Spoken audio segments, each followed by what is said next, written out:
Hello, welcome. Today we are going to be talking about the Magician's Trilogy, written by Lev Grossman.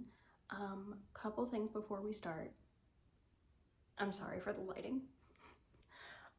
This is kind of the only time I can film this, and the sun is going to be setting kind of soon, and the lighting is trash, and I can't angle it this way. It's a mess. It's a whole thing. I'm really sorry about that. Second thing, if I look like a hot mess, it's because I am. My AC's broken. So I try to look more put together for these videos, but it's just not fucking happening today. I'm sorry. I really am. Another thing, if you think you see a Christmas tree in the corner, you don't. Check your eyes. Something else I need to say. Content warning. I'm not going to be going into detail on a lot of these things, but they are heavy topics. Please, if you choose to read this series, please check the content warnings.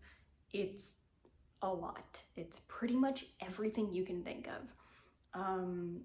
Today I am going to be talking about a lot. There's so much fat phobia in this series, like, for no fucking reason.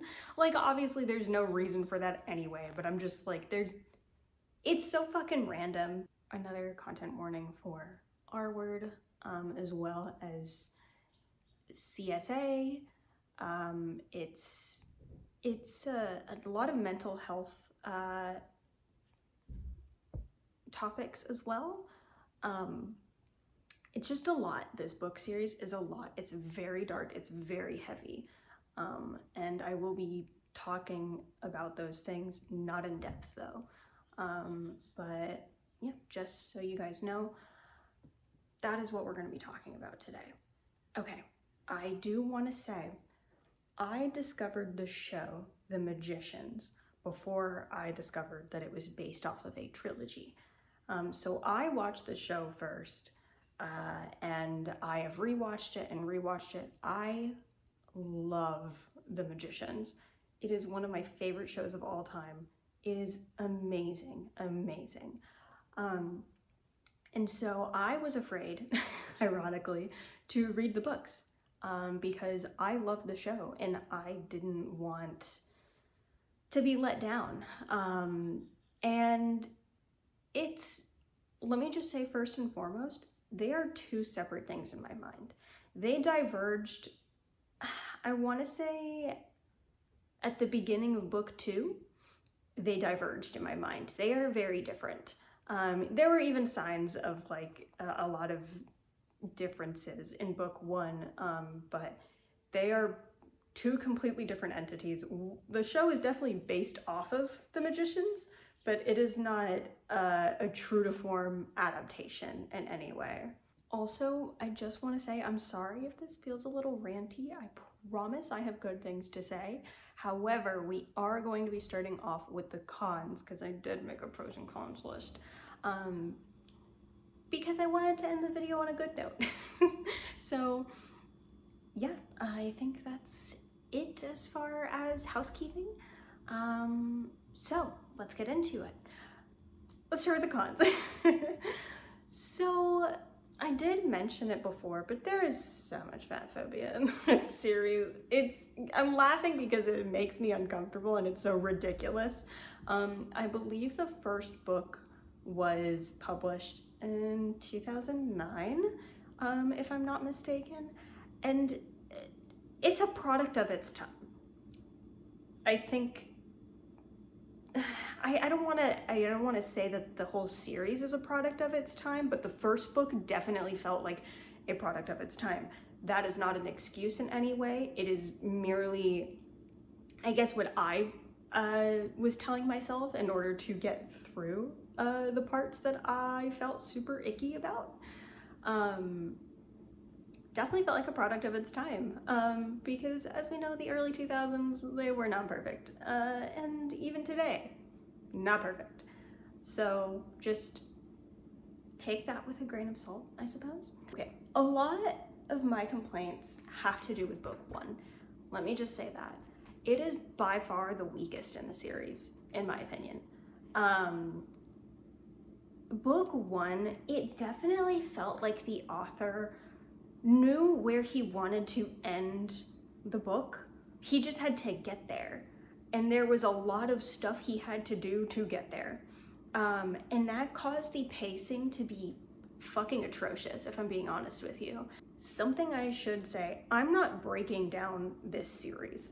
I'm merely talking about it, just giving you my thoughts and opinions, with some spoilers. The thing is, the reason I'm not breaking this series down is because the time skips, and it is a mess. It's a mess. And maybe I just didn't pay enough attention, but I could not follow it. Like, getting into book two, especially book three, I'm like, what the fuck is going on? I thought it's been this amount of time. So the time skips confused the fuck out of me, to the point where like it doesn't make sense to me. Like, the age that they claim to be in book three does not mathematically make any sense to me. Again, maybe it's just me, but like it's a mess. It's like needlessly complicated. So our protagonist starts out in the real world. He learns about magic. He goes to a magical school where, within the confines of like the protection and the charms around this school, the school is 2 months behind the real world as far as like seasons and stuff, because the charms didn't allow for, you know, things like a leap year and shit. So they're about 2 months behind the real world. And that already, off the bat, needless. I get it. It sets the atmosphere. It's very nice. But why would you make it so confusing for your readers to follow off the bat? It gets worse. Like, the time issues get worse. So anyway, that is why I'm not breaking this book down, because I don't even understand the timeline. So I can't break it down for you, unfortunately. First of all, when I was reading the first book, there are so many time skips. Essentially, Quentin, the main character, goes through the 4 years of school all within book one, and then some. Like, and then there's stuff after that. But I, for the life of me, could not figure out where this shit was going. Like, I did not understand why we were skipping years. Like, so much time. It felt strange. That is why the pacing was, like, atrocious. And it was specifically book one. Like, the problems, there are still some weird time shenanigans, but the problems of the time skipping and like the pacing, all located in book one.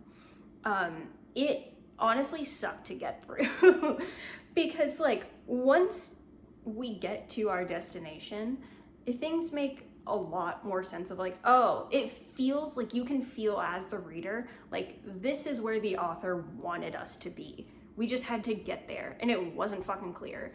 I mean, I guess the map at the beginning of the book was clear enough, but like we spent so much time not being in that world that I was like, are we even gonna get to it in this book? We do. Again, I'm not gonna go into specifics because I'm just gonna go on so many tangents, and I can't have that. I'm so hot. I am trying to get through this for you. I'm so sorry. But I can't suffer longer than I need to. So yes, it's the times that we do spend in the present when we're not skipping time, like, are nice. I really did enjoy them. I'm enjoying like this one scene, this one moment, this one chapter, and then we skip to like a year and a half later, and I'm like, why? Like, it was one of those things where like, I don't know if you guys feel this way, but if a book is short enough, every little detail becomes important. Like, I can just tell that certain things are going to become important. This book wasn't super short, but it was all the time skipping, all the little peaks that we got into, like, you know, like year 2 of Quentin being at Brakebills. That was that little window that we got, that was important. Like, it just kind of like obvious. But also at the same time, some of that shit was not fucking important. It felt like we were wasting time. So it was like 50-50, I should say. Let me backtrack. It was about 50-50, like, we're wasting time, and like the other half is like, this is going to be important later. Regardless, I really wished we could slow the fuck down and enjoy Break Bills, because the setting was set so well. Like, it was amazing, just like the atmosphere. I loved it. It was palpable. That also helps because of the show. I already had stuff in mind. So yeah, no, I did not. If I ever reread this series, I am skipping book 1. Like, just be warned, if you choose to read it, book 1 is bad. If you DNF'd it after book 1, I get it. However, book 2, by far my favorite book. I love it so much. We will get to that though. We have to keep on with the negative stuff. I am not familiar enough with Lev Grossman's work. I think he just has the Magician's Trilogy, and then he just came out with The Bright Sword last year, which is a retelling of like Arthurian lore, which sounds really interesting, and I do have it on my TBR just at some point, because it has good reviews. It like, I'm looking forward to it, but because I'm not familiar with like that other piece of work of his, I, for the life of me, cannot tell if Quentin, the main character, is a self-insert. I couldn't tell you if he's a self-insert or not. I think, first of all, the way that this series handles the topics of mental health, so good. It is so real, and it hits so close to home for me. Like, it's very real, and it's very good. As far as like, I could see someone who does not have mental health issues reading this series and maybe probably walking away with some semblance of an understanding. It's very well done. So I could imagine if Lev Grossman pulled from his real life for that.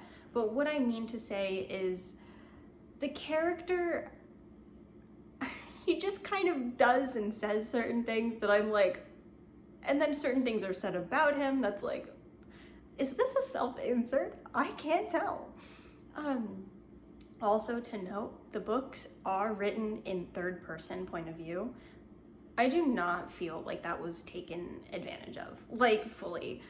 It feels like it could have been written in first person and nothing would have changed, which is unfortunate. I love third-person point of view because it gives you an insight into just things around the world and their narrative and the way that the main character that you're following just sees things.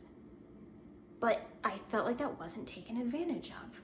Like, it felt like we were just seeing it through first-person point of view anyway, because whatever the third-person point of view described felt like it was reflective of Quentin's beliefs only, and not what was maybe true to the world, if that makes sense. It just wasn't fully taken advantage of. My favorite part about third-person POV is that you're able to get a sense for, especially when you switch point of views in third person. Amazing, because you're able to get a sense for what other characters are seeing differently, while also maintaining what is true to the world, while also maintaining that critical eye of third person. And the critical eye was missing from this book, from this series, it was missing, especially in book 1, which is something I didn't care for because Quentin is so flawed. And it felt like because of the third person not having that critical view, like we were convinced that he was right all the time because no one's criticizing this man. Like, it's mind-boggling to me. Not no one's criticizing this man. He gets criticized sometimes, but like everything else is like, certain characters are described as like super fucking annoying, for example, but like we only have Quentin's account of that, which is fine, but there wasn't a Quentin finds this person so fucking annoying. It was, this person's annoying. I didn't have enough room to have my own opinions, even though I did. Like, I made the room, but there was no critical eye of that, no unbiasedness.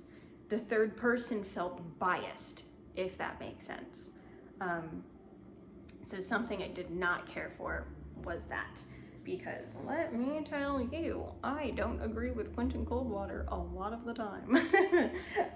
That's another thing. If you are not prepared for unlikable characters, this series probably isn't for you. There is precisely one character that I love, and Quentin was not that character. Quentin grows, don't get me wrong, he grows throughout the series, and it's awesome. It's great to see his character development. It really truly is. It's done so well. However, I do not like that man. Genuinely. I understand him. Fully understand him. I still choose not to like him. And who knows, if you have read it or if you choose to read it, you might feel differently. Please, tell me if you do. I find it interesting to get to know other people's perspectives on things that I don't love, because when I love something, I can't hear criticism about it, because that is how I am. Another thing that I found was that it felt like the author was trying to talk to us through the third person POV. There was at one point in book one a comment about how Quentin loved that magic was actually very difficult to do. And he never got how magic was so easy in things like Harry Potter, because you would just pick up a wand and do a spell. That is a rough quote from the book. I don't have it with me right now, I'm sorry. I was alone from the library and I didn't write it down. Which, to be fair, I also love that magic is difficult to do in this book, in this world. But the easy comment about in other literature, it felt like a direct comment from the author of like, I don't like how other series do it simple, and I think magic should be difficult, and I'm gonna call it out. Like, okay, have your difficult magic. Is it necessary to call it out though? Like about other, it felt more like a comment from the author than a comment from Quentin. So take that as you will. There's a couple more instances of that, but that was the biggest one that stuck in my mind, so I wrote it down. Let's see what else. Oh my god. Fuck, I forgot about it. It's been a minute since I read it. I want to say it's been like a couple weeks since I finished the series.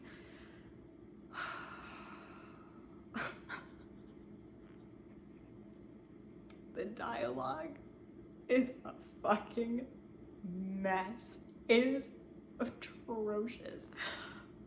There are just lengths of paragraphs of just dialogue back and forth in a group of people, and there's no Quentin said this, Elliot said that, nothing. It is literally just the lines of dialogue back and forth. I have no fucking idea who's speaking. Like, it is so messy, so confusing. I would have to read that shit multiple times to understand who the fuck is saying what. The dialogue is atrocious. It's atrocious. Like, there is literally no hint as to who is saying what. Like, there's no, like, it's so bad. It's so hard to follow. It feels like the timeline Why is it so hard to follow? That is one thing that I really hope has been improved upon in the Bright Sword. Please, for the love of God, tell me who the fuck is speaking. Especially if it is a group of like 5+ people. Please, like, it is hard enough. It is hard enough. Why are you doing that? Please stop. It's so bad. It literally like sucked to read through. The thing about the timeline is like, I'm not going to go all the way back. I don't know how many pages to figure out what time it is. I'll just take the author's word for it. Fine. I'm confused, but okay. But I'm able to just reread just the mountain and mountains of like just back and forth, back and forth, back and forth between who the fuck knows who.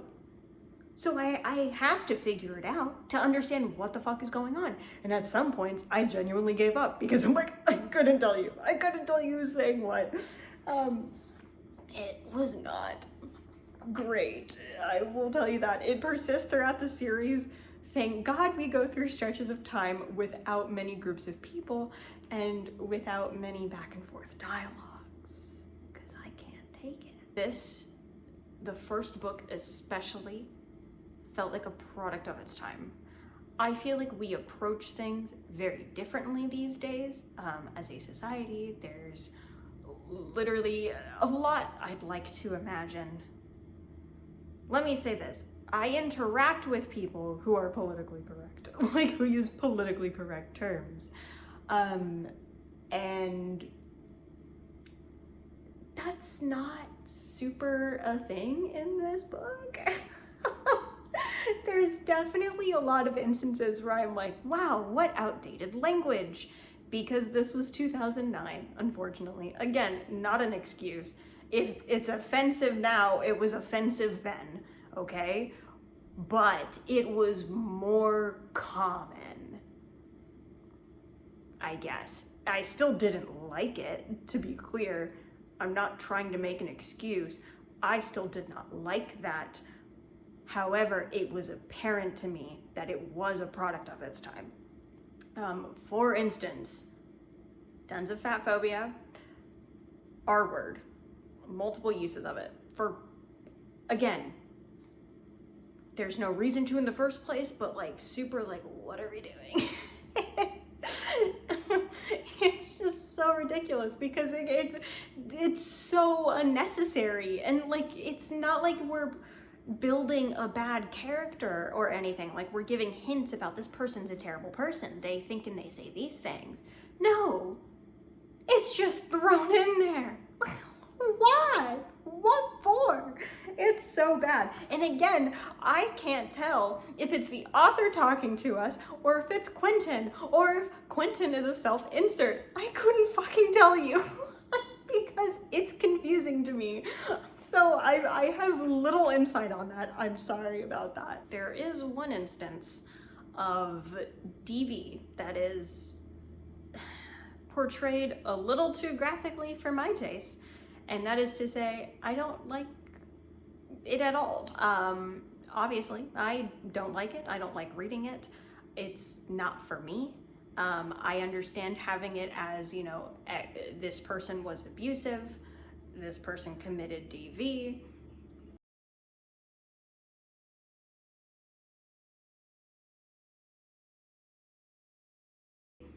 But in this instance, there was an altercation because of something shitty that Quentin did, and his girlfriend Alice didn't take it well, and not that you would, I'm not gonna spoil it, but like, because it's a big turning point in book 1. I genuinely wish that we got more POV switches. It was not often. In fact, it was only consistent in book 2, and then there was one moment, not one moment, there was a few times in book 3, but it was not nearly enough, in my opinion. It was, part of that is because I'm not the biggest fan of Quentin, the main character, and I'd rather spend time with other characters. But also I just wanted confirmation that like is Quentin a self-insert? Is the author being weird about other characters? Like, I don't know. And so I again, that's why I couldn't come to that conclusion. There wasn't a lot of instances of that for me to pull from. But last thing I want to touch on as far as the cons, then we can get out of negative Nancy territory. There is a character that is introduced in book 3, and there is entirely too much time for this being the last book in the series that is taken up by a prank. I'm not kidding. It's a prank. It is not serious. It is set in a school setting. It is petty. It is stupid. It is bad. Okay, can we just get like a couple chapters of like, you know, that's fine. If you need it, fine. Can we do a couple chapters? No, it took so much time and it was so fucking stupid. It was so fucking stupid. And it was so frustrating because I'm like, I could not care less. There are bigger things going on, like actually bigger things going on. Why are we back in this setting? Why are we following what is essentially a high school prank? I don't understand. And that is the end of the cons. On to the good stuff. Book 2. On to the good stuff, book 2. For real, I honestly, like, so far this year, that has been the best book I've read.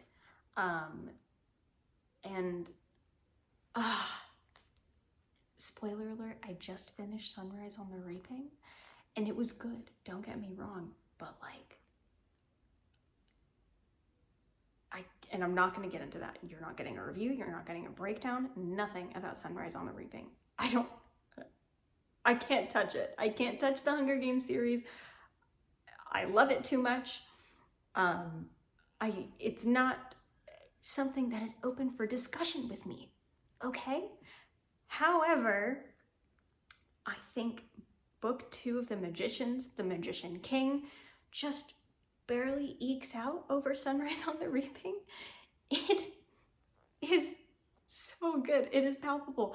If I just think about it for about 30 seconds and I let myself be transported back into the book, it is so good. The atmosphere, the setting, the descriptions, the plot, the characters, the character development. It's so fucking good. I adore book 2. And book 3 is good. Sorry. But book 2 is so fucking good. The character of Julia, who is the R-word victim, is handled so well. She is by far my favorite character. She got her time. I wish she got more of her time. I wish she was more utilized in book 2 and 3, but that's neither here nor there. Maybe book 2 is my favorite because it features Julia. But let me tell you, it's good. It's very good. It's worth rereading. It's worth reading. It's worth rereading. Please skim book 1. I will say the last like 30% of book 1 is good. When we finally got to that destination I had mentioned, it's good. It felt grounded. But the thing is, book 2, we didn't have all the jumping around. We started out grounded. We started out, the characters have something that they are going to do. They have their mission. It felt so concise, so tight, so concise, and not concise in a bad way. I didn't feel like we were really wasting time. Whereas I did feel that in books 1 and a little bit in book 3. In book 2, it felt like everything came together so well. And it was just a great book, honestly. And while I do have my issues with the series, this is a book that I can have enough space to hold both opinions. Maybe that's not something that you feel as well. Maybe that's, you get it, maybe you don't. That's totally fine. However, if I were to tell you right off the bat, I do think that this series is worth a read. Book 2 is so worth it. The payoff is just so good.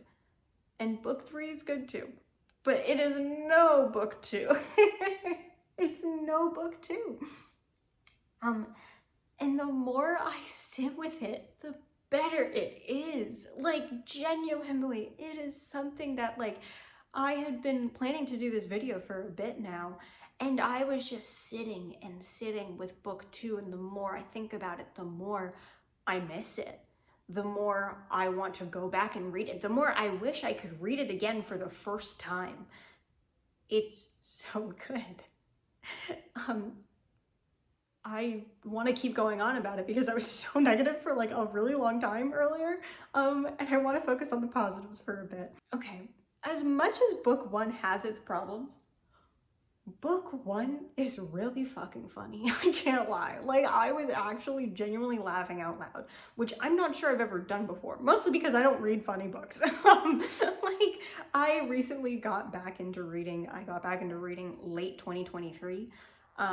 So I don't read funny books, but this book, like, at least book 1 had me laughing. Book 2 is not funny, and I don't think it should be. It had very serious topics that's a good thing. I like that book 2 was not funny. Book 3 has some humor, but book 1, honestly, it's fucking hilarious. I can't lie. And I was surprised at how funny it was and how much I enjoyed it. It was very good. Another thing, the goose scene in book 1. Not only is it hilarious, but I love it and I adore it and it's great. It's one of those examples of when we spend time in those moments in book 1, when we're not skipping around, I am able to enjoy it. I'm able to enjoy the time that we do spend in the present. And the goose scene is a great example of that. It's hilarious. And all of the time that the characters spend at Breakbill South is done well. The moments that you do hang around in the present are very good. And Lev Grossman did a very good job at like creating something that feels so grounded. When it is grounded, if that makes sense. But yes, it was honestly pretty funny. Book 1 was pretty funny. Another thing, why did I snap? Don't ask me. Another good thing, I didn't have a lot of complaints for book 2 and 3. I know I didn't really touch much on book 3, but I kind of realized at some point that I don't super want to spoil this for you. Partly because I don't think I should, and partly because if I don't spoil things, then I'd have to get into things. And if I have to get into things, I have to get into things. And I can't do that. I can't do that in my current state. I'm sorry. But it would not be a great experience for you, if I'm being honest, if I had to get into things. Another great point is Julia's ending, who is the character that had half the focus in book 2. Her ending's great. It's well-deserved. It's perfect for her. Through all of the horrible things she faced, she got a good ending. Like, okay, mild spoilers for that, I guess. I'm sorry, but if you two read this, if you also read this and you are in the trenches reading about Julia and worrying, I give you this, her ending is good. fear not. Now, I cannot overstate how good the mental health representation is in this series. It is a strong foundation for this series, and it's so palpable and so real. It is so real. There were moments like, I may not entirely like Quentin, but I relate to him more than I want to, unfortunately. It is done so well. And all the characters, they go through their shit. And it's, when it's explained, when it's talked about how fucked up they are, it's described so well. And it's genuinely at times really hard to read because of, for me, how close it hits. Quentin goes through grief in book 2. Well, he goes through grief in book 1, 2, and 3, but he goes through a different grief in book 3 that is, it's so grounded and it's so real, and it's done so well. It hits on a lot of things that aren't mostly like super talked about when it comes to grief and the different sides of it, and it's done so well. And when we sit with these characters and we hear them and their stories, it really is like nothing else I've read, like, so far. Again, grain of salt, I just recently got back into reading, but so far, like, that is something I greatly appreciate with this series. It is, it's heartbreaking. It really is.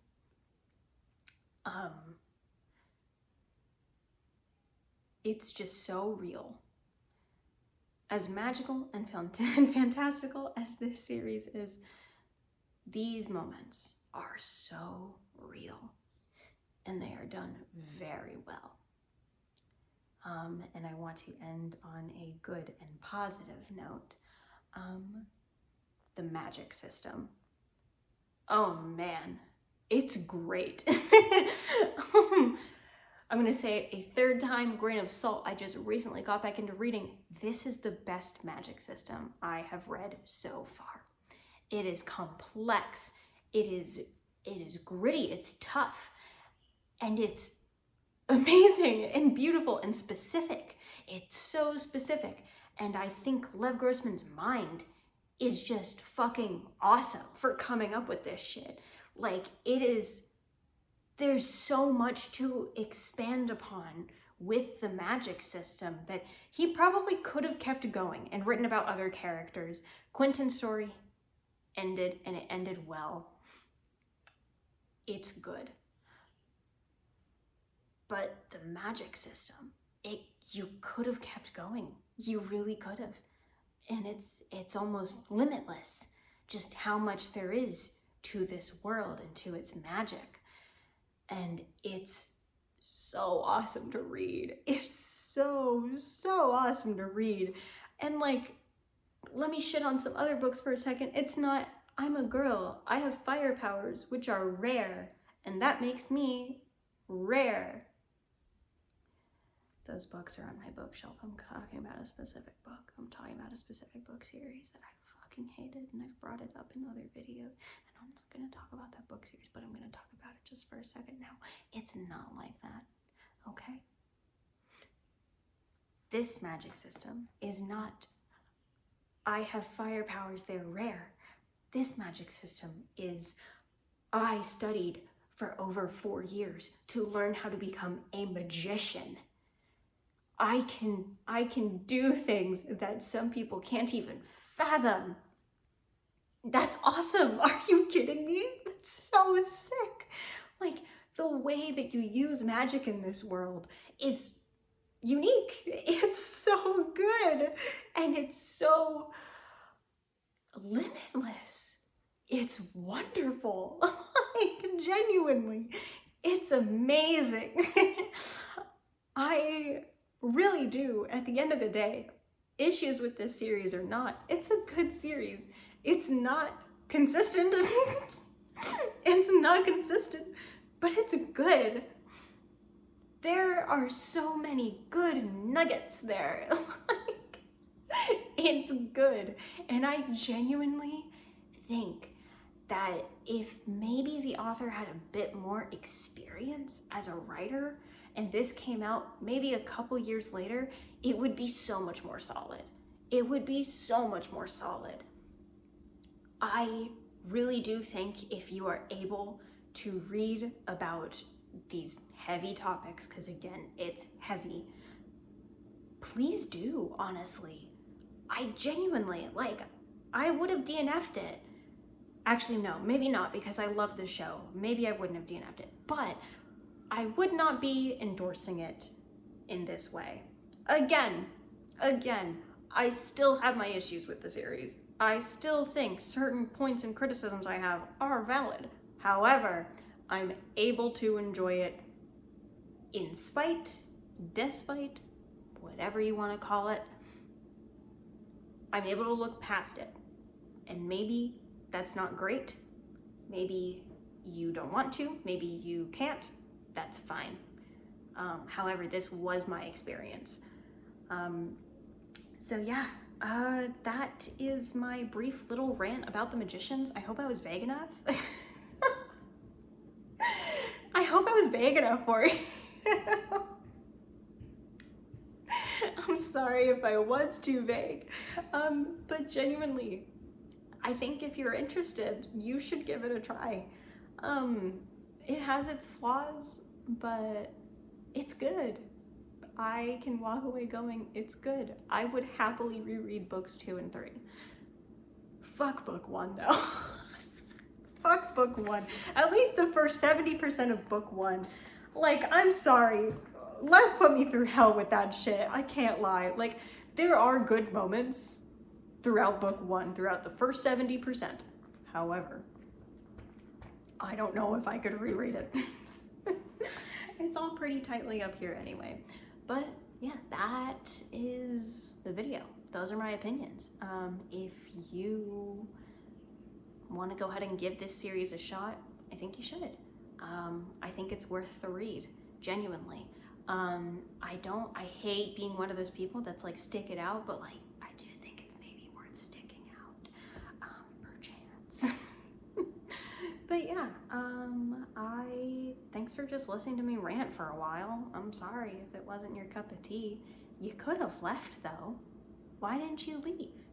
I'm kidding, but thanks, seriously. And I'll see you guys at some point in the future. Bye.